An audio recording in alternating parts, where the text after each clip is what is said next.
ISKCON സ്ഥാപകാചാര്യൻ കൃഷ്ണകൃപാമൂർത്തി, S Bhaktivedanta സ്വാമി, ശ്രീല പ്രഭുപാദർ വിവർത്തനവും ഭാവാർത്ഥം നൽകിയിട്ടുള്ള ഭഗവത്ഗീത യഥാരൂപം നമ്മൾ ഇപ്പോൾ വായിക്കുന്നത് 11ാമത്തെ അധ്യായമാണ്. 11ാമത്തെ അധ്യായം വിശ്വരൂപം. കഴിഞ്ഞ ദിവസങ്ങളിൽ നമ്മൾ 46ാമത്തെ ശ്ലോകം വരെ വായിച്ചിട്ടുണ്ടായിരുന്നു. അപ്പോൾ അർജുനൻ ഭഗവാന്റെ വിശ്വരൂപം ദർശിച്ചു. ആ വിശ്വരൂപം ആദ്യമായിട്ടാണ് അർജുനൻ ദർശിക്കുന്നത്. ഇതുവരെ കണ്ടിട്ടില്ലാത്ത ഭീകരമായിട്ടുള്ള രൂപമെല്ലാം അർജുനൻ കണ്ടു.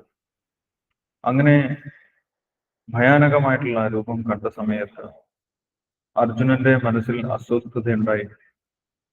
അർജുനൻ ഭഗവാനോട് ചോദിക്കുന്നുണ്ട്, അങ്ങ് ആരാണ്, അങ്ങയുടെ ഉദ്ദേശം എന്താണ് എന്ന് ചോദിച്ച സമയത്ത് ഭഗവാൻ പറഞ്ഞിട്ടുണ്ടായിരുന്നു, ഫലോസ്മി ലോകക്ഷേകൃത് പ്രവൃദ്ധോ, ഞാൻ കാല സ്വരൂപനാണ്.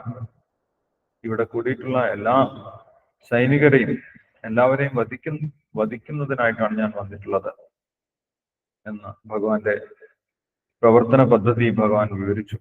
അതിനുശേഷം തന്റെ നിമിത്തമായി നിന്നുകൊണ്ട് യുദ്ധം ചെയ്യണമെന്നും ഭഗവാൻ നിർദ്ദേശിച്ചു. യുദ്ധത്തിന് ഒരുങ്ങി വന്നിട്ടുള്ള എല്ലാ സൈനികരും നേരത്തെ തന്നെ തന്നാൽ വധിക്കപ്പെട്ടു കഴിഞ്ഞു.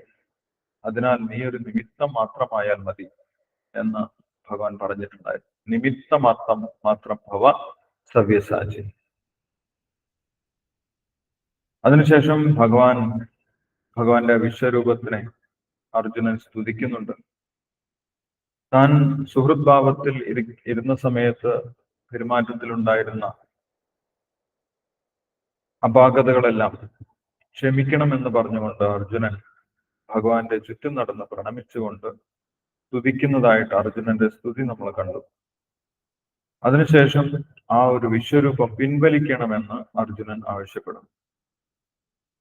ഞാൻ വിശ്വരൂപം കാണണമെന്ന് ആവശ്യപ്പെട്ടു, അങ്ങ് വിശ്വരൂപം കാണിച്ചു തന്നു, അതിലെനിക്ക് സംതൃപ്തിയായി. പക്ഷെ എൻ്റെ മനസ്സ് അസ്വസ്ഥമാണ്. ഈ വിശ്വരൂപം അങ്ങനെ കണ്ടുകൊണ്ട് നിൽക്കാൻ എനിക്ക് സാധിക്കുന്നില്ല. എനിക്കിങ്ങനെ ഈ ഒരു രൂപം കാണുന്ന സമയത്ത് ഭയമാണ് ഉണ്ടാകുന്നത് എന്ന് അർജുനൻ പറഞ്ഞിട്ടുണ്ടായി. 45ാമത്തെ ശ്ലോകത്തിൽ നമ്മൾ വായിച്ചു, അദൃഷ്ടപൂർവം ഹൃഷിതോസ്മി ദൃഷ്ട്വാ ഭയേന ച പ്രവ്യതിഥം മനോമേ തദേവമേ ദർശയ ദേവരൂപം പ്രസീദ ദേവേശ ജഗന്നിവാസ. അദൃഷ്ടപൂർവം ഹൃഷിതോസ്മി ദൃഷ്ട, ഇതുവരെ കാണാത്ത വിശ്വരൂപം എല്ലാം കണ്ട് എനിക്ക് സംതൃപ്തിയായി, എനിക്ക് മതിയായി. പക്ഷെ എൻ്റെ മനസ്സിൽ ഭയമാണുള്ളത്. ഈ ഒരു ഭയാനകമായിട്ടുള്ള വിശ്വരൂപം കണ്ടുകൊണ്ട് നിൽക്കാൻ എനിക്ക് വലിയ താല്പര്യമില്ല. മനസ്സ് അസ്വസ്ഥമാവുകയാണ് ചെയ്യുന്നത്. ഭയേനജ പ്രഭ്യതിതം മനോമേ, ഭയം കൊണ്ട് മനസ്സ് അസ്വസ്ഥമാവുകയാണ് ചെയ്യുന്നത്. ഭയേനജ പ്രഭ്യതിതം മനോമേ, എന്റെ മനസ്സ് അസ്വസ്ഥമാവുകയാണ് ചെയ്യുന്നത്. അപ്പോൾ വിശ്വരൂപത്തിനോട് ഒരു പ്രേമഭാവത്തിൽ സ്നേഹപൂർവ്വം സംസാരിക്കാൻ അർജുനന് സാധിക്കുന്നില്ല. അർജുനന്റെ യഥാർത്ഥ ഭാവം സഖ്യഭാവമാണ്. സുഹൃത്ത് രൂപത്തിൽ ഭഗവാനോട് വളരെ അടുത്ത് ഇടപെടുക, വലിയ ഫോർമാലിറ്റി ഒന്നുമില്ലാതെ, വലിയ ഉപചാരങ്ങളൊന്നുമില്ലാതെ ഭഗവാനോട് വളരെ അടുത്ത് ഇടപെടുന്ന സഖ്യരസമാണ് അർജുനനുള്ളത്. അതുകൊണ്ട് ഈ ഒരു ആശ്ചര്യകരമായിട്ടുള്ള ഭയാനകമായിട്ടുള്ള വിശ്വരൂപത്തിനോട് അർജുനന് അത്ര തന്നെ പ്രതിപത്തി തോന്നുന്നില്ല. ഭാവാർത്ഥത്തിലും നേരത്തെ തന്നെ ശ്രീല പ്രഭുപാദർ പറഞ്ഞിട്ടുണ്ട്, ഭക്തന്മാർക്ക് ആ ഒരു വിശ്വരൂപത്തിനോട് വലിയ താല്പര്യമില്ല. കാരണം എന്താണ്? വിശ്വരൂപത്തിനോട് ഒരിക്കലും ഒരു പ്രേമഭക്തി തോന്നാൻ ഒരു സാധ്യതയുമില്ല. വിശ്വരൂപത്തിനോട് ഒരിക്കലും പ്രേമഭക്തി തോന്നുകയില്ല. വിശ്വരൂപത്തിനോട് ഒരു ആശ്ചര്യമാണ് നമ്മൾക്ക് തോന്നുന്നത്. വിശ്വരൂപം കാണുന്ന സമയത്ത്, ഭഗവാന്റെ വിശ്വരൂപം കാണുന്ന സമയത്ത് നമ്മൾക്ക് ആശ്ചര്യമാണ് ഉണ്ടാകുന്നത്. ഒരു അകൽച്ച, ഒരു ബഹുമാനം, ആദരം, ഇതൊക്കെയാണ് ഉണ്ടാകുന്നത്.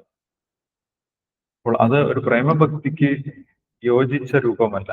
അതുകൊണ്ട് അങ്ങ് ആ ഒരു രൂപം പിൻവലിക്കണം, അങ്ങ് ദയവായി പ്രസാദിച്ച് ആ ഒരു രൂപം പിൻവലിക്കണം എന്ന് അർജുനൻ നിർദ്ദേശിക്കുകയാണ്. അർജുനൻ അപേക്ഷിക്കുകയാണ് ചെയ്യുന്നത്. ഭയേനച്ച പ്രവിദിനം മനോമേ തദേവമേ ദർശയ ദേവരൂപം പ്രസീത ദേവേശ ജഗന്നിവാസ. അങ്ങയുടെ ആ ദേവരൂപം, സുന്ദരമായിട്ടുള്ള രൂപം കാണാനാണ് ഞാനിപ്പോൾ ആഗ്രഹിക്കുന്നത്. വിശ്വരൂപം കണ്ട് മതിയായി എന്ന് അർജുനൻ പറഞ്ഞു. ഇനി ഏത് രൂപം ആണ് കാണണമെന്ന് അർജുനൻ പ്രത്യേകമായിട്ട് പറയുന്നു. 46-ാം ശ്ലോകത്തിൽ കഴിഞ്ഞ ദിവസം നമ്മൾ വായിച്ചിട്ടുണ്ടായിരുന്നു. കിരീടിനം ഗതിനം ചക്രഹസ്തം ഇച്ഛാമി ത്വാം ദ്രഷ്ടുമഹം തഥൈവ തേനൈവ രൂപേണ ചതുർഭുജേന സഹസ്രബാഹോ ഭവിഷ്യമൂർത്തേ. ശംഖചക്ര കഥാപത്മങ്ങളും കിരീടകുണ്ടലങ്ങളോട് കൂടിയ ആ ഭഗവാന്റെ ചതുർഭുജ നാരായണ രൂപം കാണണമെന്നാണ് ഇപ്പോൾ അർജുനൻ ആവശ്യപ്പെടുന്നത്. കാരണം യോഗിമാരൊക്കെ ധ്യാനിച്ച് അവരുടെ മനസ്സിനെ ശാന്തമായി നിലനിർത്തുന്നത്, സമാധി അവസ്ഥയിൽ നിലനിർത്തുന്നത് ഭഗവാന്റെ ചതുർഭുജ നാരായണ രൂപം ധ്യാനിച്ചിട്ടാണ്. ഇപ്പോൾ അർജുനന്റെ മനസ്സ് അസ്വസ്ഥമാണ്. ആ അസ്വസ്ഥമായ മനസ്സിനെ വീണ്ടും സമാധാനപരമായിട്ടുള്ള അവസ്ഥയിലേക്ക്, ശാന്തമായ അവസ്ഥയിലേക്ക് കൊണ്ടുവരുന്നതിനായി ആ ചതുർഭുജ നാരായണ രൂപം കാണിച്ചു തരണമെന്നാണ് അർജുനൻ ഇവിടെ അപേക്ഷിക്കുന്നത്. കിരീടിനം ഗതിനം ചക്രഹസ്തം ഇച്ഛാമിത്വം ദൃഷ്ടുമഹം തഥൈവ തേനൈവ രൂപേണ ചതുർഭുജേന സഹസ്രബാഹു ഭവവിശ്വമൂർത്തി. അപ്പോൾ ചതുർഭുജ നാരായണ രൂപവും ഭഗവാൻ ശ്രീകൃഷ്ണനിൽ നിന്നു തന്നെയാണ് ഉണ്ടാകുന്നത് എന്നുള്ള കാര്യം അർജുനന് അറിയാം, അല്ലെ? അതുകൊണ്ടാണ് നേരത്തെ തന്നെ അർജുനൻ ഭഗവാനെ കുറിച്ച് പറഞ്ഞത്, അങ്ങ് പരബ്രഹ്മമാണ്. പരബ്രഹ്മ പരംധാമ പവിത്രം പരമം ഭവാൻ പുരുഷം ശാശ്വതം ദിവ്യം ആദിദേവം അജംബ്യം. അങ്ങ് ആദിദേവനാണ്. എല്ലാ രൂപങ്ങളുടെയും ഉറവിടം അങ്ങ് തന്നെയാണ്. അതുകൊണ്ട് അങ്ങേക്ക് ചതുർഭുജ നാരായണ രൂപവും കാണിച്ചു തരാൻ സാധിക്കും. ആ ഒരു രൂപം കാണണമെന്ന് ഞാൻ ആഗ്രഹിക്കുന്നു എന്ന് അർജുനൻ പറഞ്ഞു. ആ സമയത്ത് എന്താണ് ഭഗവാൻ പറഞ്ഞതെന്നാണ് അടുത്ത ശ്ലോകത്തിൽ, 47-ാം ശ്ലോകത്തിൽ പറയുന്നത്. നമുക്ക് വായിക്കാം. ശ്രീ ഭഗവാൻ വാച മയാ പ്രസന്നേന തവാർജുനേദം രൂപം പരം ദർശിതമാത്മയോഗാത് തേജോമയം വിശ്വമനന്തമാദ്യം യന്മേ ത്വദന്യേന ന ദൃഷ്ടപൂർവം. വിവർത്തനം വായിച്ചോളൂ. വിവർത്തനം ഭാവാർത്ഥം വായിച്ചോളൂ. ഞാൻ വായിക്കാം. രാധാമാധവ്. ഓം നമോ ഭഗവതേ വാസുദേവായ. ഓം നമോ ഭഗവതേ വാസുദേവായ. ഓം നമോ ഭഗവതേ വാസുദേവായ. ശ്രീ ഭഗവാനുവാച മയാ പ്രസന്നേന തവാർജുനേദം രൂപം പരം ദർശിതമാത്മയോഗാത് തേജോമയം വിശ്വമനന്തമാദ്യം തന്മേ ത്വദന്യേന ന ദുഷ്ടപൂർവം. വിവർത്തനം. ശ്രീ ഭഗവാൻ പറഞ്ഞു, ഹേ അർജുന, നിന്നിൽ സന്തുഷ്ടനായ ഞാൻ അന്തരംഗ ശക്തിയാൽ ഭൗതിക പ്രപഞ്ചത്തിൽ അന്തർഹിതമായ എന്റെ വിശ്വരൂപം കാട്ടിത്തന്നു. ആദിമവും അവസാനമില്ലാത്തതും തേജോമയവുമായ ഇത് നീ ഒഴികെ ആരും മുമ്പ് കണ്ടിട്ടില്ല. ഭാവാർത്ഥം. അർജുനൻ വിശ്വരൂപം കാണണമെന്ന് അഭ്യർത്ഥിച്ചപ്പോൾ ഭഗവാൻ ഭക്തനോടുള്ള കരുണ മൂലം തേജോമയവും വിഭൂതിബഹുലവുമായ ആ രൂപം വെളിപ്പെടുത്തി. സൂര്യനെ പോലെ പ്രദീപ്തവും ക്ഷണം തോറും മാറിക്കൊണ്ടിരിക്കുന്ന അസംഖ്യം മുഖങ്ങളുമുള്ളതാണ് അത്. കൃഷ്ണൻ ആ രൂപം കാണിച്ചതാകട്ടെ തന്റെ സുഹൃത്തായ അർജുനന്റെ ആഗ്രഹ നിവൃത്തിക്ക് മാത്രമായിരുന്നു. മനുഷ്യർക്ക് ഊഹിക്കുവാൻ പോലുമാവാത്ത അന്തരംഗ ശക്തി കൊണ്ടാണ് അത് കൃഷ്ണൻ ആവിഷ്കരിച്ചത്.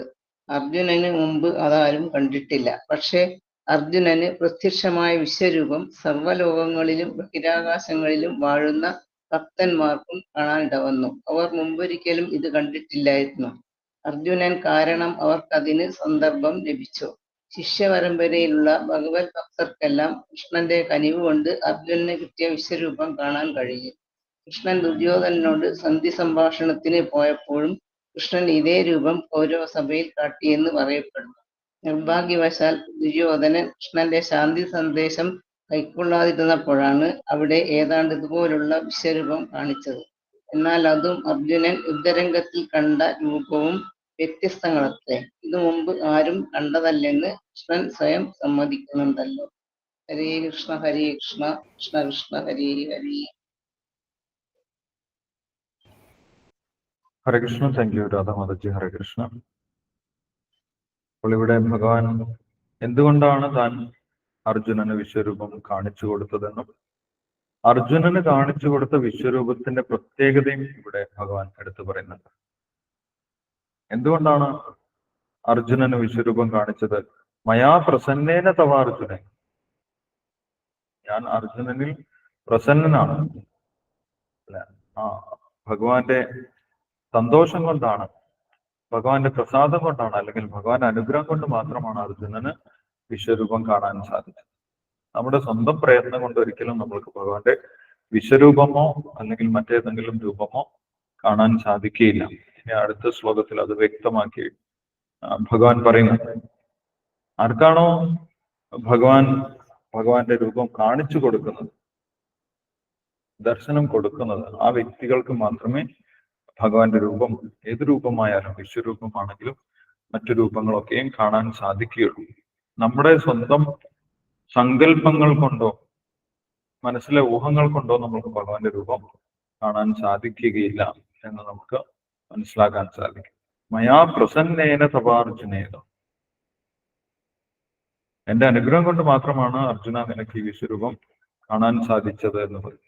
അപ്പൊ ഭഗവാന്റെ രൂപങ്ങൾ, വ്യത്യസ്തമായിട്ടുള്ള രൂപങ്ങൾ, ആ രൂപങ്ങളെല്ലാം അതീന്ദ്രിയമാണ്. ആ രൂപങ്ങൾ കാണണമെങ്കിൽ ഭഗവാന്റെ അനുഗ്രഹം വേണം എന്ന് ശാസ്ത്രങ്ങളിൽ പറയുന്നു. അത് ശ്രീകൃഷ്ണനാമാദി ന ഭവേത് ഗ്രാഹ്യം ഇന്ദ്രിയേ സേവോന്മുഖി ജിഹ്വാദോ സ്വയമേവ സ്ഫുരത്യത എന്ന് പറയുന്നു. ഭഗവാൻ ശ്രീകൃഷ്ണന്റെ രൂപവും നാമങ്ങളും അതീന്ദ്രിയമാണ്. അത് കാണാനുള്ള ഒരു അവയവവും ഒരു ഇന്ദ്രിയവും നമ്മൾക്കില്ല. നമ്മുടെ ഇന്ദ്രിയങ്ങളെല്ലാം ഭൗതികമാണ്, മാംസം കൊണ്ട് നിർമ്മിച്ച ഇന്ദ്രിയങ്ങളാണ് നമ്മൾക്കുള്ളത്. അതുകൊണ്ട് മാംസം കൊണ്ട് നിർമ്മിച്ച ഇന്ദ്രിയങ്ങൾ കൊണ്ട് ആത്മീയമായിട്ടുള്ള ഭഗവാന്റെ രൂപം നമ്മൾക്ക് ഒരിക്കലും കാണാൻ സാധിക്കുകയില്ല എന്ന് പറയും. വിശ്വരൂപം പോലും കാണാൻ സാധിക്കില്ല. വിശ്വരൂപം ഈ ഭൗതിക പ്രപഞ്ചത്തിനകത്തുള്ള രൂപമാണ്. അതുപോലും നമുക്ക് ഈ ഭൗതികമായിട്ടുള്ള ദൃഷ്ടി കൊണ്ട് കാണാൻ സാധിക്കുകയില്ല എന്നാണ് ഭഗവാൻ പറഞ്ഞത്. ഭഗവാന്റെ അനുഗ്രഹം കൊണ്ടാണ് അർജുനന് ദിവ്യ ചക്ഷുഷ് ലഭിച്ചതും. ദിവ്യം ദദാമിതേ ചക്ഷു എന്ന് അർജുനനോട് ഭഗവാൻ പറയുന്നത്. ദിവ്യമായിട്ടുള്ള ചക്ഷുസ് കൊണ്ട് മാത്രമേ നിനക്ക് ഈ വിശ്വരൂപം കാണാൻ സാധിക്കുള്ളൂ. കാരണം എന്താണ്? ഒരു സ്ഥലത്ത് തന്നെ ഇരുന്ന് ഈ പ്രപഞ്ചം മുഴുവൻ കാണണം. നമ്മൾക്ക് ഈ പ്രപഞ്ചത്തിന്റെ ഒരു ചെറിയ ഭാഗം, ഈ ഭൂമിയുടെ പോലും ഒരു ചെറിയ ഭാഗം മാത്രമേ കാണാൻ സാധിക്കുന്നുള്ളൂ. ഭൂമി പോലും നമുക്ക് പൂർണ്ണമായിട്ട് കാണാൻ സാധിക്കുന്നില്ല. ഇപ്പോൾ കോടാനുകോടി ഗ്രഹങ്ങളുള്ള ഈ പ്രപഞ്ചം മുഴുവൻ നിറഞ്ഞു നിൽക്കുന്ന വിശ്വരൂപം കാണണമെങ്കിൽ ഭഗവാന്റെ പ്രത്യേക ഒരു അനുഗ്രഹം, അത് കാണാനുള്ള ഒരു ശക്തി ഉണ്ടായിരിക്കണം. അങ്ങനെ മാത്രമേ നമുക്ക് ആ രൂപം കാണാൻ സാധിക്കൂ. അതാണ് ഭഗവാന്റെ അനുഗ്രഹം കൊണ്ടാണ് അർജുനന് ലഭിച്ചതെന്ന് പറഞ്ഞു. ഇപ്പോൾ അർജുനന് കാണിച്ചു കൊടുത്ത ആ രൂപത്തിന്റെ പ്രത്യേകതയും അർജുനന് ഭഗവാൻ പറഞ്ഞു കൊടുത്തു. എന്താണ് ആ പ്രത്യേകത? യന്മേ ത്വതന്യേന ന ദൃഷ്ടപൂർവം, ഇതുവരെ ഞാൻ പ്രകടിപ്പിക്കാത്ത ഒരു വിശ്വരൂപമാണ് നിനക്ക് മുന്നിൽ പ്രകടിപ്പിച്ചത് എന്ന് ഭഗവാൻ പറയും. വിശ്വരൂപം ഇതിന്റെ മുന്നേ ഭഗവാൻ കാണിച്ചിട്ടുണ്ട് അല്ലെ? അതിന്റെ ഉദാഹരണം ഭാവാർത്ഥത്തിൽ ശ്രീല പ്രഭുപാദർ പറഞ്ഞു തരുന്നുണ്ട്. കൗരവ സഭയിൽ ദൂതിന് പോയ സമയത്ത്, യുദ്ധം ഒഴിവാക്കാൻ വേണ്ടി ദൂതിന് പോയ സമയത്തും ഭഗവാന് വിശ്വരൂപം കാണിക്കേണ്ടി വന്നിട്ടുണ്ട് ദുര്യോധനന്റെ മുന്നിൽ. പക്ഷെ ആ ഒരു വിശ്വരൂപമല്ല ഇവിടെ അർജുനന് കാണിച്ചത് എന്ന് പറയും. ഇത് അർജുനന് മാത്രം കാണിച്ചു കൊടുത്തതാണ്. ഇതുവരെ അതിന്റെ മുന്നേ ആർക്കും കാണിച്ചു കൊടുത്തിട്ടില്ല എന്ന് പറയും. അർജുൻ കണ്ട സമയത്ത് ഭഗവാൻ ആരൊക്കെയാണോ ആ വിശ്വരൂപം കാണണമെന്ന് ആഗ്രഹിച്ചത് അവർക്ക് എല്ലാവർക്കും കാണാനുള്ള ഒരു അവസരം കൂടി ഭഗവാൻ നൽകിയിട്ടുണ്ട്. ആകാശത്തിലുള്ള മറ്റു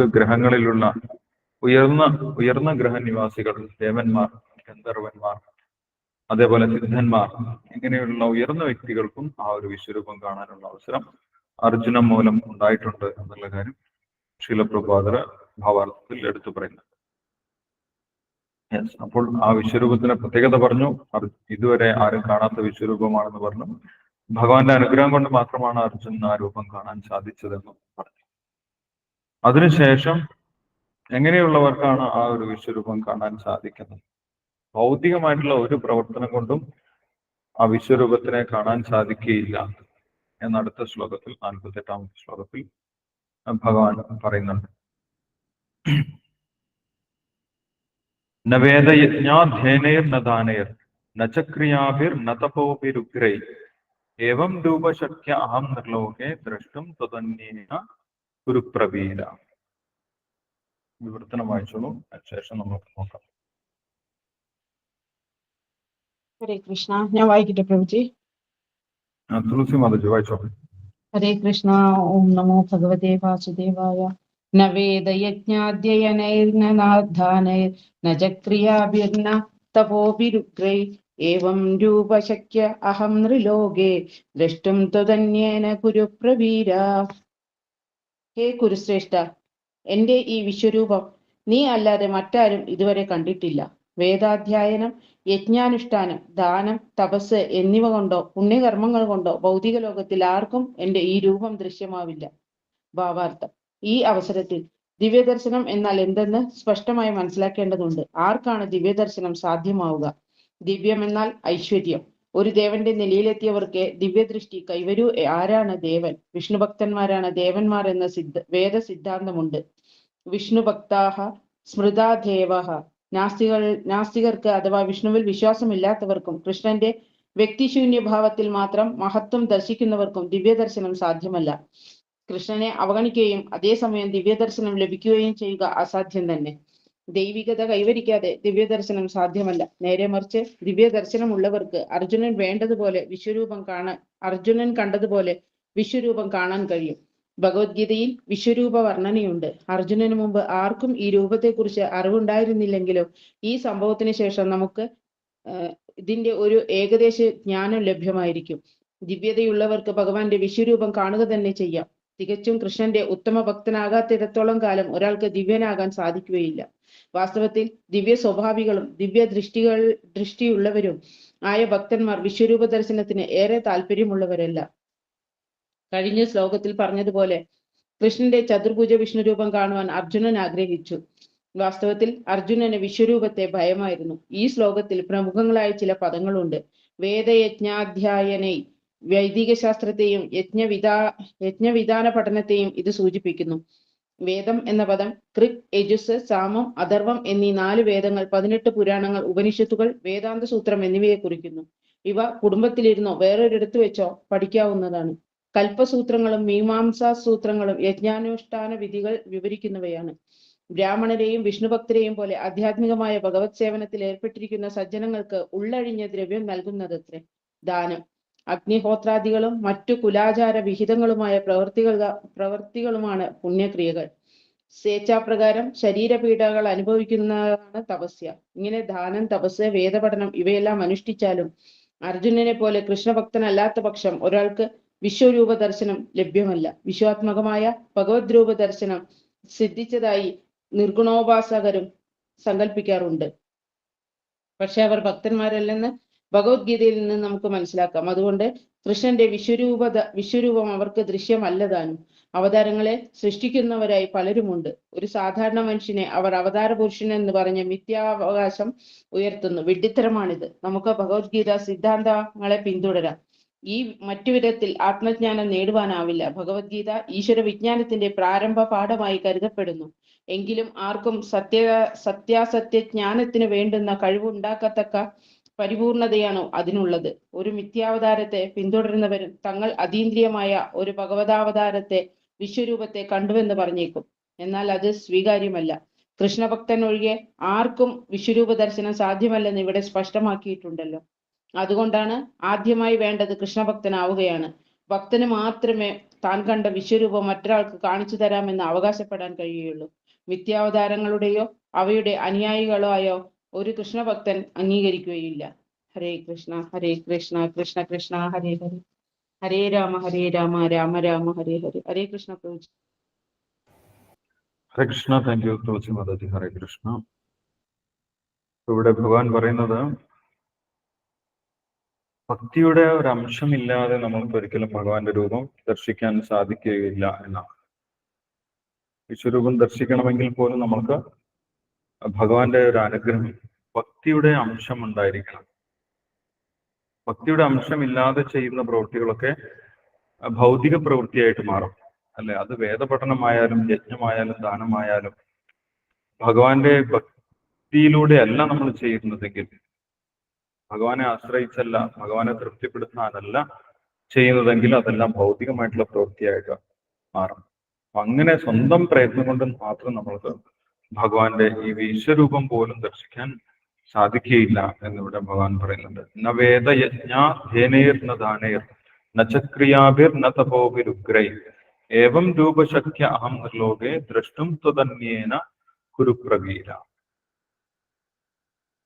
വേദാധ്യയനം കൊണ്ടോ യജ്ഞങ്ങൾ ചെയ്തതുകൊണ്ടോ ധ്യാനം ചെയ്തതുകൊണ്ടോ ദാനം ചെയ്തതുകൊണ്ടോ വേദങ്ങളിലുള്ള ക്രിയകൾ ചെയ്തതുകൊണ്ടോ തപസ് ചെയ്തതുകൊണ്ടോ നമ്മൾക്ക് ഭഗവാന്റെ വിശ്വരൂപം ദർശിക്കാൻ സാധിക്കുകയില്ല എന്നാണ് പറയുന്നത്.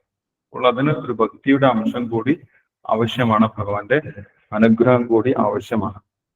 അങ്ങനെയാണെങ്കിൽ മാത്രമേ നമ്മൾക്ക് ആ ഒരു ദിവ്യ ദർശനം ലഭിക്കുകയുള്ളൂ എന്ന് പറയുന്നു.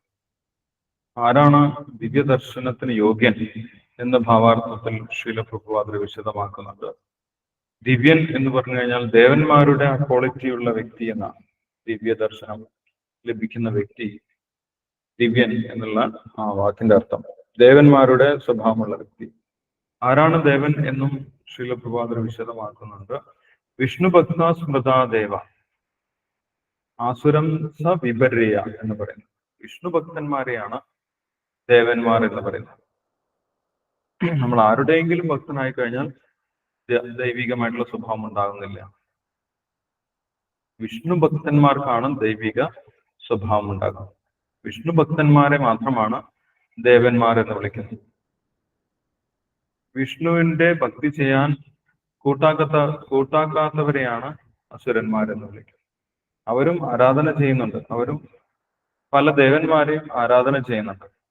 പക്ഷെ അവരൊരിക്കലും അവരെ ദേവന്മാരെന്ന് വിളിക്കുന്നില്ല. അപ്പോൾ ആ ദേവന്മാരുടെ കാറ്റഗറിയിൽ എത്തുന്നവർക്കാണ് ഭഗവാന്റെ ദർശനം ഉണ്ടാകുന്നത് എന്ന് പറയും. ചില ആളുകൾ ഭഗവാന് രൂപമില്ല, ഈശ്വരന് രൂപമില്ല, പക്ഷെ ഈശ്വരൻ മഹാനാണ് എന്ന് പറയുന്ന സിദ്ധാന്തങ്ങളൊക്കെയാണ്. അവർക്കും ഒരിക്കലും ഭഗവാന്റെ ദർശനം, ഈശ്വരന്റെ ദർശനം ലഭിക്കുകയില്ല എന്നാണ് പറയുന്നത്. അല്ലെ? കാരണം എന്താണ്? ഈശ്വരന് രൂപമില്ല എന്നാണ് അവർ വിചാരിക്കുന്നത്. പക്ഷെ മരിച്ചു കഴിഞ്ഞാൽ ഈശ്വരന്റെ മുന്നിൽ പോയി നിൽക്കേണ്ടി വരും എന്ന് അവർ പറയുന്നുണ്ട്. അല്ല, ഈശ്വരന് രൂപമില്ല, പക്ഷെ ഈശ്വരന്റെ മുന്നിൽ പോയി നിൽക്കേണ്ടി വരും എന്ന് പറയും. അതെങ്ങനെയാണ് സാധിക്കുന്നത് എന്ന് മനസ്സിലാക്കാൻ സാധിക്കുന്നത്. അല്ലെങ്കിൽ അവർ പറയും ഈശ്വരന്റെ മുന്നിൽ മാത്രമേ നിങ്ങൾ നമസ്കരിക്കാൻ പാടുള്ളൂ, മനുഷ്യന്മാരുടെ മുന്നിലൊന്നും നമസ്കരിക്കരുത്, ഈശ്വരന്റെ മുന്നിൽ മാത്രമേ നമസ്കരിക്കാൻ സാധിക്കുകയുള്ളൂ, പക്ഷെ ഈശ്വരന് രൂപമില്ല എന്ന് പറയും. അല്ലെ? അങ്ങനെയുള്ള സിദ്ധാന്തങ്ങൾ കൊണ്ടൊന്നും നമ്മൾക്ക് ഭഗവാനെ ദർശിക്കാൻ സാധിക്കുകയില്ല. ഭഗവാന് രൂപമുണ്ട്, ഭഗവാന് വ്യക്തിത്വമുണ്ട് എന്ന് അംഗീകരിച്ച് ഭഗവാന് ഭക്തിപൂർവം സേവനം ചെയ്യുന്നവർക്ക് മാത്രമേ ഭഗവാന്റെ വിശ്വരൂപം പോലും ദർശിക്കാൻ സാധിക്കുകയുള്ളൂ എന്നുള്ള കാര്യം പറയുന്നുണ്ട്.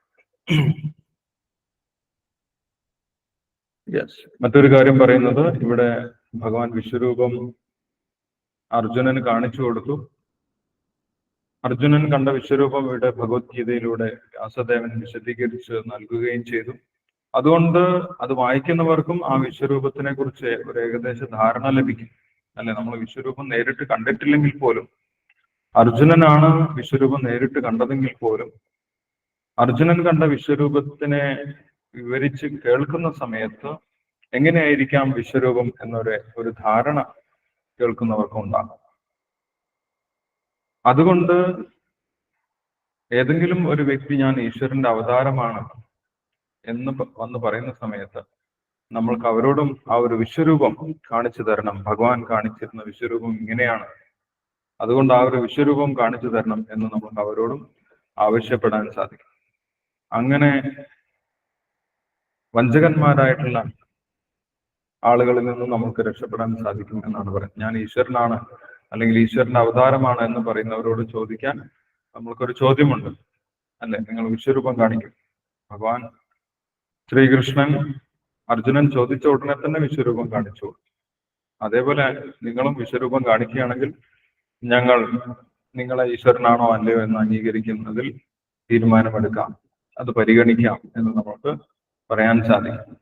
പക്ഷെ ഈശ്വരനെ കുറിച്ചോ ഈശ്വരന്റെ വിശ്വരൂപത്തിനെ കുറിച്ചോ ഒന്നും ഒരു ധാരണയുമില്ലാത്ത ആളുകളാണ് ഞാൻ ഈശ്വരനാണെന്ന് പറഞ്ഞ് നടക്കുന്നവരുടെ പുറകെ പോകുന്നത്. അങ്ങനെ വഞ്ചിക്കുന്നവരുടെ മിഥ്യാവതാരങ്ങളുടെ പുറകെ പോകുന്നത് എന്ന് പറയുന്നു. അവരെ ഭഗവാനോ ഭഗവാന്റെ ഭക്തന്മാരോ അംഗീകരിക്കുന്നില്ല എന്നുള്ള കാര്യം ഇവിടെ ശ്രീല പ്രഭാകർ എടുത്തു പറയുന്നുണ്ട്. ആരെങ്കിലും നമ്മൾക്ക് ഒരു അവതാരമായിട്ട് സൃഷ്ടിക്കാൻ സാധിക്കില്ല, അല്ലെങ്കിൽ അവരെ അവതാരമാണെന്ന് പറഞ്ഞ് മുദ്ര കുത്താൻ സാധിക്കില്ല. ഓക്കെ, ഇനി അടുത്ത ശ്ലോകത്തിൽ ഭഗവാൻ പറയുന്നു, ഈ ഒരു വിശ്വരൂപം കണ്ട് നിനക്ക് മനസ്സിൽ അസ്വസ്ഥതയുണ്ടായി. ആ അസ്വസ്ഥതയെല്ലാം ഇനി അതോടുകൂടി തീരട്ടെ. ഞാൻ ഈ വിശ്വരൂപം പിൻവലിക്കാം. എന്റെ സുന്ദരമായിട്ടുള്ള രൂപം, നീ ആഗ്രഹിക്കുന്ന തരത്തിലുള്ള രൂപം തന്നെ നീ കണ്ടുകൊള്ളും എന്ന് അർജുനോട് പറയുന്നതാണ് അടുത്ത ശ്ലോകം. മാതേ വ്യഥാമാച വിമൂഢഭാവോ ദൃഷ്ട്വാ രൂപം ഘോരമേ ദൃക്മമേദം വിഭേദഭീ പ്രീതമനാ പുനസ്തം തദേവ മേ രൂപമിദം പ്രപശ്യ. വിവർത്തനം വായിച്ചോളൂ, വിവർത്തനം ഭവാർത്ഥം വായിച്ചോളൂ. 49-ാം ശ്ലോകം. ഹരേ കൃഷ്ണ. വായിച്ചു. സിനിമ വായിച്ചു. ഹരേ കൃഷ്ണ. എന്റെ ഈ ബീഭത്സ രൂപം കണ്ടിട്ട് നീ അസ്വസ്ഥനാവുകയും സംഭ്രാന്തനാവുകയും ചെയ്തു. അത് ഇതോടെ തീരട്ടെ. എന്റെ ഭക്തനായ നീ ഇനി സ്വസ്ഥത കൈവരിക്കൂ. ശാന്തമനസ്കനായി നിനക്ക് ഇപ്പോൾ നീ ആഗ്രഹിക്കുന്ന രൂപം കാണാം. ഭാവാർത്ഥം. ഭഗവത്ഗീതയുടെ പ്രഥമ അധ്യായത്തിൽ തന്റെ ആരാധ്യരായ മുത്തച്ഛനെയും ഗുരുവിനെയും ഭീഷ്മരും ദ്രോണരും കൊല്ലേണ്ടി വരുമെന്നതിനെ പറ്റിയായിരുന്നു അർജുനന് ഖേദം. പിതാമഹനെ ഹിംസിക്കുന്ന കാര്യത്തിൽ ഭയക്കേണ്ടതില്ലെന്നും ദുര്യോധനാദികൾ കുരുസദസ്സിൽ വെച്ച് പാഞ്ചാലിയെ വസ്ത്രാക്ഷേപം ചെയ്തപ്പോൾ ഭീഷ്മരും ദ്രോണരും നിശബ്ദരായിരുന്നത് കൊണ്ട് തന്നെ സ്വകർത്തവ്യം നിറവേറ്റാതിരുന്ന ആ ഗുരുജനങ്ങൾ വന്ധ്യരാണെന്നും കൃഷ്ണൻ പറഞ്ഞു. നീതിക്ക് നിരക്കാത്ത കർമ്മം ചെയ്തതിനാൽ അവരെല്ലാം മുമ്പ് തന്നെ കൊല്ലപ്പെട്ടു കഴിഞ്ഞുവെന്ന് അറിയിക്കാൻ വേണ്ടിയാണ് കൃഷ്ണൻ തന്റെ വിശ്വരൂപം അർജുനന് കാട്ടിക്കൊടുത്തതും. ഭക്തന്മാർ എപ്പോഴും സമാധാനപ്രിയരായിരിക്കും. അവർക്ക് ഭീകര കർമ്മങ്ങൾ ചെയ്യാൻ പ്രയാസമാണ് അറിയാവുന്നത് കൊണ്ടാണ് വിശ്വരൂപം കാണിച്ചത്. ആ ഉദ്ദേശവും വെളിവാക്കി കഴിഞ്ഞു. അർജുനൻ പിന്നെ കാണണമെന്ന് ആവശ്യപ്പെട്ട ചതുർഭുജ രൂപവും കൃഷ്ണൻ കൈക്കൊള്ളുന്നു. ഒരു ഭക്തന് വിശ്വരൂപ ദർശനത്തിൽ താല്പര്യമില്ല. അത് ഒരാളിൽ പ്രേമഭാവനകൾ കൈമാറുവാൻ സഹായകമല്ല. ഭക്തന് വേണ്ടത് തന്റെ ആരാധനാഭരിതങ്ങളായ വികാരങ്ങളെ ഭഗവാന് നിവേദിക്കലോ പ്രേമപൂർവം ഭഗവാന്റെ സേവനത്തിൽ ഏർപ്പെടാൻ സാധിക്കത്തക്കവണ്ണം ദ്വിഭുജമായ ശ്രീകൃഷ്ണ രൂപം ദർശിക്കലോ ആണ്. ഹരേ കൃഷ്ണ. ഹരേ കൃഷ്ണ പ്രഭു. ഹരേ കൃഷ്ണ. Thank you Sini Mataji. അപ്പോൾ ഇവിടെ ഭഗവാൻ താൻ എന്തിനാണ് അർജുനന് വിശ്വരൂപം കാണിച്ചു കൊടുത്തത് എന്നുള്ളതിന്റെ മറ്റൊരു വിശദീകരണം കൂടി നൽകുന്നുണ്ട്. അതിന്റെ മറ്റൊരു ഉദ്ദേശവും കൂടി പറഞ്ഞു കൊടുക്കുന്നുണ്ട്. എന്താണ് ഭാവാർത്ഥത്തിൽ നമ്മൾക്ക് ശ്രീല പ്രഭാകർ പറഞ്ഞു തരുന്നുണ്ട്. എന്താണത്? അർജുനന് ആദ്യം തന്റെ ഗുരുക്കന്മാരെ വധിക്കുന്നതിൽ ഒട്ടും യോജിക്കാൻ സാധിക്കുമായിരുന്നില്ല, അല്ലെ? ഗുരുവിനെ ഹത്വാഹി മഹാനുഭാവാൻ ശ്രേയോ ഭോക്തും ഭക്ഷ്യം അപീഹ ലോകെ ഹത്വാർത്ഥകമാംസ്തു ഗുരുനിഹൈവ ഭുഞ്ജീയ ഭോഗാൻ രുതിരപ്രതിജ്ഞ. ഇങ്ങനെ ഗുരുക്കന്മാരെയൊക്കെ വധിച്ച് രാജ്യം നേടിക്കഴിഞ്ഞാൽ ആ രാജ്യം നേടുന്നത് ആ രക്തത്തിൽ കുതിർന്ന ഒരു രാജ്യമായിരിക്കും. അതെനിക്ക് വേണ്ട എന്ന് അർജുനൻ പറഞ്ഞിട്ടുണ്ടായിരുന്നു. അപ്പോൾ ഇത് തന്റെ പദ്ധതിയാണ്. അർജുനൻ അതിലൊരു നിമിത്തം മാത്രമാകുന്നതേയുള്ളൂ. അവരൊക്കെ നേരത്തെ എന്റെ പദ്ധതിയാൽ വധിക്കപ്പെട്ടു കഴിഞ്ഞു എന്ന് അർജുനനെ ധൈര്യപ്പെടുത്തുന്നതിന് വേണ്ടിയാണ്, യുദ്ധത്തിനായി ഒരുക്കുന്നതിന് കൂടി വേണ്ടിയാണ് ഭഗവാൻ ആ വിശ്വരൂപം കാണിച്ചു കൊടുത്തുള്ളത്.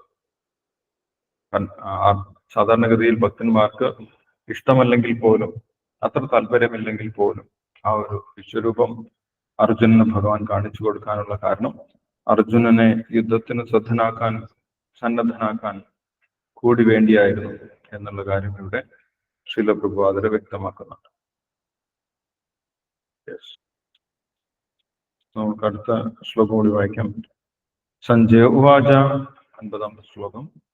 ഇത്യർജുനം വാസുദേവസ്തദോക്ത്വാ സുഖം രൂപം ദർശയാമാസ ഭൂയഃ ആശ്വാസയാമാസ ച ഭീതമേനം ഭൂത്വാ പുനഃ സൗമ്യ വപുർ മഹാത്മാ. വിവർത്തനം വായിച്ചോളൂ. ഹരേ കൃഷ്ണ പ്രഭുജി. സഞ്ജീവനി മാതാജി വായിച്ചു. ഓം നമോ ഭഗവതേ വാസുദേവായ. സഞ്ജയ ഉവാച ഇത്യർജുനം വാസുദേവസ്തദോക്ത്വാ സുഖം രൂപം ദർശയാമാസ ഭൂയ ആശ്വാസയാമാസ ച ഭീതമേനം ഭൂത്വാ പുനഃ സൗമ്യ വപുർ മഹാത്മാ. വിവർത്തന ഭാവാർത്ഥം. ഭക്തിവേദാന്ത ശ്രീല പ്രഭുപാദ് കി ജയ്. സഞ്ജയൻ പറഞ്ഞു, ഇങ്ങനെ അർജുനനോട് പറഞ്ഞിട്ട് പരമദിവ്യോത്തമ പുരുഷനായ കൃഷ്ണൻ തന്റെ യഥാർത്ഥമായ ചതുർഭുജ രൂപം കാണിച്ചു. പിന്നീട് ഭീതനായിരുന്ന അർജുനന് ധൈര്യം വരുത്തുവാനായി ഇരു കൈകളോട് കൂടിയ തന്റെ സാധാരണ രൂപം കൈക്കൊള്ളുകയും ചെയ്തു. ഭാവാർത്ഥം. കൃഷ്ണൻ ദേവകി വാസുദേവന്മാരുടെ പുത്രനായി ആദ്യം അവർക്ക് മുമ്പിൽ പ്രത്യക്ഷപ്പെട്ടത് ചതുർഭുജനായ നാരായണ രൂപത്തിൽ അത്രേ. പിന്നെ മാതാപിതാക്കളുടെ അപേക്ഷയനുസരിച്ച് ഒരു സാധാരണ മനുഷ്യ ശിശുവിന്റെ രൂപം കൈക്കൊണ്ടു. അർജുനനും തന്നെ ചതുർഭുജാകൃതിയിൽ കാണുന്നതിലല്ല സവിശേഷ താല്പര്യമെന്ന് കൃഷ്ണൻ അറിയാമായിരുന്നു. എങ്കിലും അപേക്ഷിച്ച നിലയ്ക്ക് അതും കാട്ടിക്കൊടുത്ത് പഴയ സുഹൃത്തെന്ന നിലയിലുള്ള ദ്വിജാകൃതി തന്നെ സ്വീകരിക്കുകയാണ് ഉണ്ടായത്. സൗമ്യ വപു എന്ന പദം വളരെ അർത്ഥവത്താണ്. ഏറ്റവും സുന്ദരമായ ശരീരമത്രേ സൗമ്യ വപുസ്. കൃഷ്ണന്റെ സാന്നിധ്യത്തിൽ എല്ലാവരും കൃഷ്ണന്റെ ശരീര സൗകുമാര്യത്തിൽ ആകൃഷ്ടരായി. ലോകനിയന്താവായ അദ്ദേഹം ഭക്തനായ അർജുനന്റെ ഭയം ശമിപ്പിച്ച് വീണ്ടും തന്റെ അത്യന്ത സുന്ദരമായ കൃഷ്ണരൂപം കാട്ടിക്കൊടുത്തു.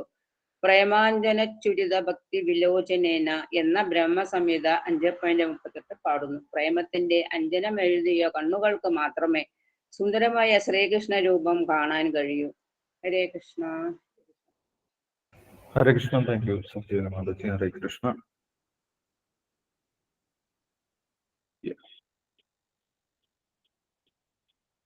ഇത്യർജുനം വാസുദേവസ്തദോക്ത്വാ സുഖം രൂപം ദർശയാമാസ ഭൂയ ആശ്വാസയാമാസ ച ഭീതമേനം ഭൂത്വാ പുനഃ സൗമ്യ വപുർ മഹാത്മാ. കഴിഞ്ഞ ശ്ലോകത്തിൽ അർജുനൻ നാരായണ രൂപം, ചതുർഭുജ നാരായണ രൂപം കാണണമെന്ന് പറഞ്ഞിട്ടുണ്ടായിരുന്നു. അതുകൊണ്ട് ആദ്യം ഭഗവാൻ ആ നാരായണ രൂപം കാണിച്ചു കൊടുത്തു. അതിനുശേഷം ആശ്വാസയാമാസ ച ഭീതമേനം ഭൂത്വാ പുനഃ സൗമ്യ വപുർ മഹാത്മാ. പിന്നീട് ഭഗവാൻ സ്വന്തം സൗമ്യ വപുസിലേക്ക് തിരിച്ചു വന്നു എന്നാണ് പറയുന്നത്. അതുകൊണ്ട് ഭഗവാൻ 3 തരത്തിലുള്ള രൂപങ്ങളും കാണിച്ചു കൊടുത്തു. ആദ്യം വിശ്വരൂപം കാണിച്ചു, അതിനുശേഷം ചതുർഭുജ നാരായണ രൂപം കാണിച്ചു, പിന്നീട് സ്വന്തം രൂപത്തിലേക്ക്, ശ്രീകൃഷ്ണ രൂപത്തിലേക്ക്, ദ്വിഭുജങ്ങളോടുകൂടിയ 2 കൈകളോടുകൂടിയ സാധാരണ ശ്രീകൃഷ്ണ രൂപത്തിലേക്ക് വന്നു എന്ന് പറയും. അപ്പോൾ ഇത് മറ്റൊരു ഉദ്ദേശമാണ്. ഭഗവാൻ ശ്രീകൃഷ്ണനിൽ നിന്ന് തന്നെയാണ് നാരായണ രൂപങ്ങളെല്ലാം വന്നത് എന്ന് വ്യക്തമാക്കുന്നതിന് വേണ്ടിയാണ് നാരായണ രൂപം കൂടി ഭഗവാൻ കാണിച്ചു കൊടുത്തത്. ചതുർഭുജ നാരായണ രൂപം. ഇത് നേരത്തെ തന്നെ ഭഗവാൻ അവതരിക്കുന്ന സമയത്ത് ദേവകിക്കും വസുദേവനും ആ ചതുർഭുജ നാരായണ രൂപം ഭഗവാൻ കാണിച്ചു കൊടുത്തിട്ടുണ്ടായിരുന്നു. അപ്പോൾ ഭഗവാനിൽ നിന്ന് തന്നെയാണ് എല്ലാ രൂപങ്ങളും വരുന്നത് എന്നുള്ള കാര്യത്തിൽ യാതൊരു സംശയം ഉണ്ടാകാതിരിക്കുന്നതിനായിട്ട് ഭഗവാൻ ആ ചതുർഭുജ നാരായണ രൂപം കൂടി അർജുനന്റെ ആവശ്യപ്രകാരം കാണിച്ചു കൊടുത്തു. അതിനുശേഷം ഭൂത്വാ പുനഃ സൗമ്യ വപുർ മഹാത്മാ. അതിനുശേഷം ഭൂത്വാ പുനഃ പിന്നീട് സൗമ്യ വപു എന്ന് പറയുന്നത് ശ്രീല പ്രഭുപാദർ ഇവിടെ പറയുന്നുണ്ട്. ഭഗവാന്റെ ഏറ്റവും സുന്ദരമായിട്ടുള്ള ആ രൂപം കാണിച്ചു കൊടുത്തു. ആ രൂപത്തിലേക്ക് തിരിച്ചു വന്നു എന്നാണ് പറയുന്നത്. സൗമ്യ വപു എന്ന് പറയുന്നത് ഭഗവാന്റെ ഏറ്റവും സുന്ദരമായിട്ടുള്ള ശ്യാമസുന്ദര രൂപമാണ്. ഭഗവാന്റെ ശ്രീകൃഷ്ണ രൂപമാണ്. അതാണ് ഭഗവാന്റെ ആദ്യമമായിട്ടുള്ള രൂപം. ഭഗവാൻ ശ്രീകൃഷ്ണന്റെ രൂപമാണ് ഏറ്റവും ഒറിജിൻ ആയിട്ടുള്ള ആദിമ രൂപം. ആ രൂപത്തിലേക്ക് തിരിച്ചു വന്നു എന്ന് പറയും. ആ രൂപമാണ് ഏറ്റവും സുന്ദരമായിട്ടുള്ള, ഭഗവാന്റെ ഏറ്റവും സുന്ദരമായിട്ടുള്ള രൂപം എന്ന് പറയുന്നു. അതൊരു സാധാരണ രൂപമല്ല എന്ന് അടുത്ത ശ്ലോകങ്ങളിൽ വ്യക്തമാക്കുന്നതാണ്. അത് ഭഗവാൻ തന്നെ അത് പറഞ്ഞു കൊടുക്കുന്നുണ്ട്.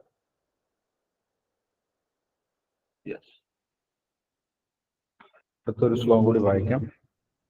അർജുന ഉവാച ദൃഷ്ടേദം മാനുഷം രൂപം തവ സൗമ്യം ജനാർദ്ദന ഇദാനീമസ്മി സംവൃത്ത സചേതാ പ്രകൃതിം ഗതഃ. വിവർത്തനം ഭാവാർത്ഥം വായിച്ചോളൂ. ഹരേ കൃഷ്ണ പ്രഭുജി. സിന്ധു മാതാജി വായിച്ചു. ഹരേ കൃഷ്ണ. അർജുന ഉവാച ദൃഷ്ടേദം മാനുഷം രൂപം തവ സൗമ്യം ജനാർദ്ദന ഇദാനീമസ്മി സംവൃത്തഃ സചേതാ പ്രകൃതിം ഗതഃ. കൃഷ്ണനെ ഇങ്ങനെ സ്വന്തം രൂപത്തിൽ കണ്ടപ്പോൾ അർജുനൻ പറഞ്ഞു, ജനാർദ്ദന, അങ്ങയുടെ അത്യന്ത സുന്ദരമായ ഈ മാനുഷികാകാരം കണ്ടിട്ട് ഇപ്പോൾ ഞാൻ മുൻമട്ടിലായി. എന്റെ മനസ്സ് ശാന്തമായി.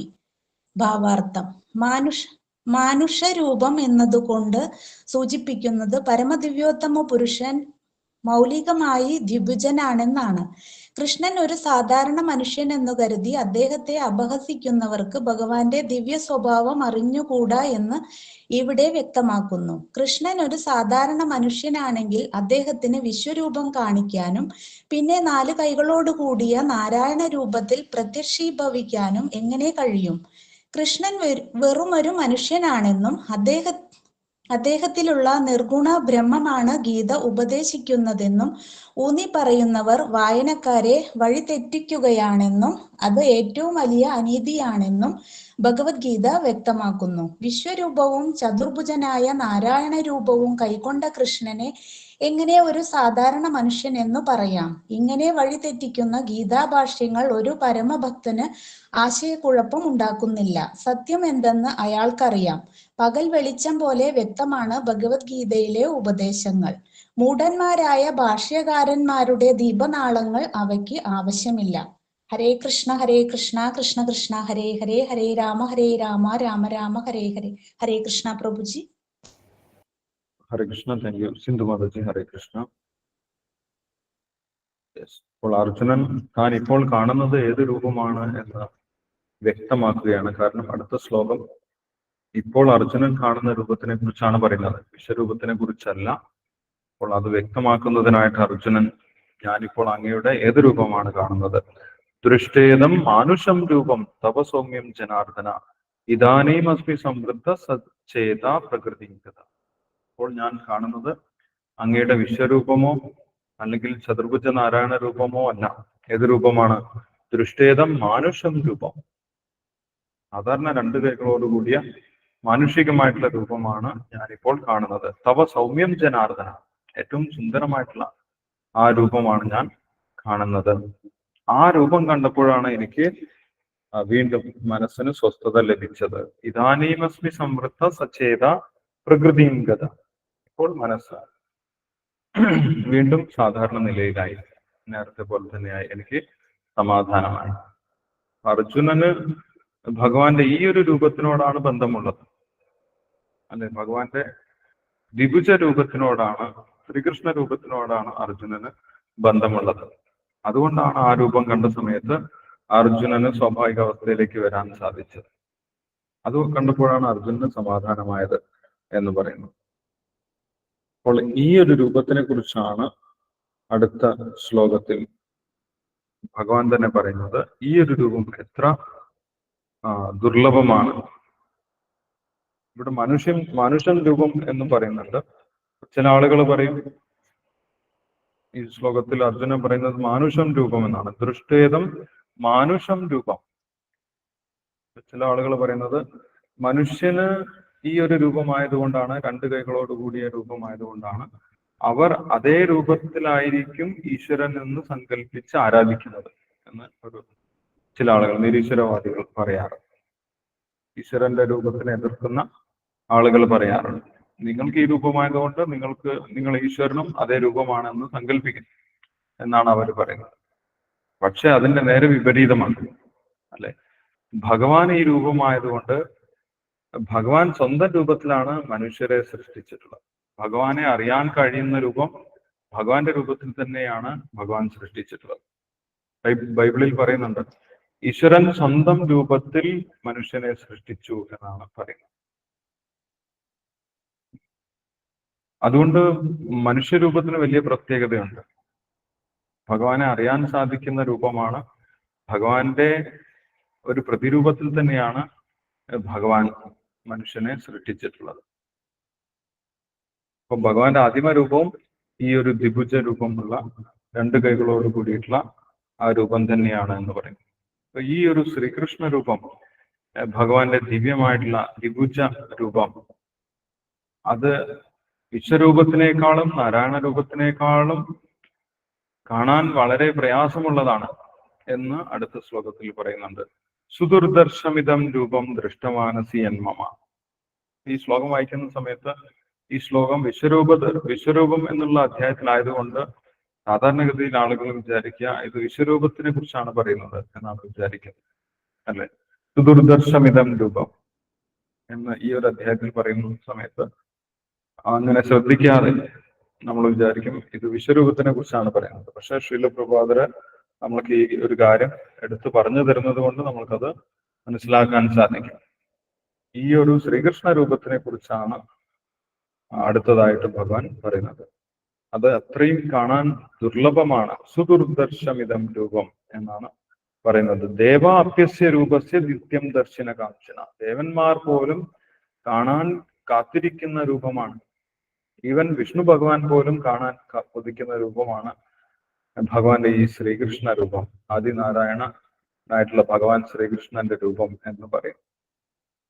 ആ രൂപത്തിന്റെ പ്രത്യേകതയാണ് അടുത്ത ശ്ലോകങ്ങളിൽ പറയുന്നത്. അത് നമുക്ക് അടുത്ത ദിവസം വായിക്കാം. അത് വലിയൊരു ഭാവാർത്ഥം കുറച്ച് കൂടുതലുണ്ട്, അതുകൊണ്ട് നമുക്ക് അടുത്ത ദിവസം വായിക്കാം. ഇപ്പോൾ വായിച്ചതിൽ എന്തെങ്കിലും സംശയങ്ങൾ ഉണ്ടെങ്കിൽ നമുക്ക് ഇപ്പോൾ ഡിസ്കസ് ചെയ്യാം.